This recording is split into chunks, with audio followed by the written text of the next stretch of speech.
Projet est mis en place par la congrégation des Sœurs des Sacré-Cœurs qui fête les 200 ans de l'Institut. Une manière originale d'occuper ses vacances. Coachés par des professionnels, ces stages permettent aussi aux jeunes de prendre confiance en eux. C'est ce que nous explique Élodie Berthe. Vous le 1, vous le 2. De la danse, du chant, mais aussi du théâtre, ils sont une cinquantaine de jeunes vendéens et parisiens à participer à cette comédie musicale.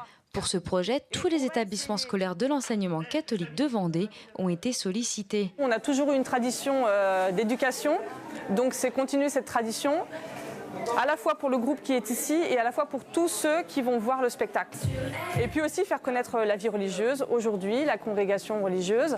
Voilà, les gens connaissent de moins en moins les sœurs, mais elles existent toujours, peut-être autrement que ce qu'ils imaginent. On n'est pas forcément en monastère, on peut être aussi au milieu d'eux, dans la vie de tous les jours, y compris auprès des jeunes. Avancez. Âgés de 13 à 19 ans, ces adolescents sont répartis sur 2 semaines de répétition.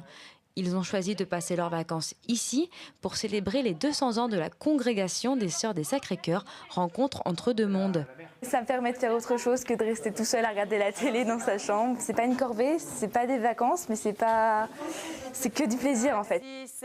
En avril, un CD avec toutes les chansons du spectacle a été enregistré. Cette représentation d'environ 1h30 est avant tout un projet d'équipe et de solidarité.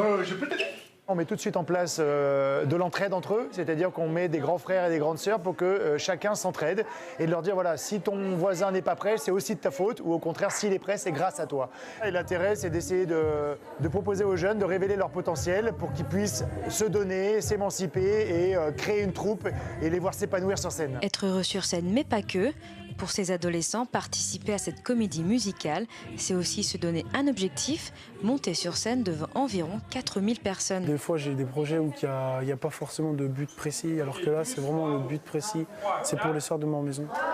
Et ça me donne envie justement de me donner à fond pour elles et pour tout le reste. C'est un mélange de vacances et de travail. Du coup, j'aime bien. Et en même temps, je travaille, donc du coup, j'aime bien travailler. Ce spectacle sera présenté sur la scène de La Roche-sur-Yon les 4 et 5 décembre prochains.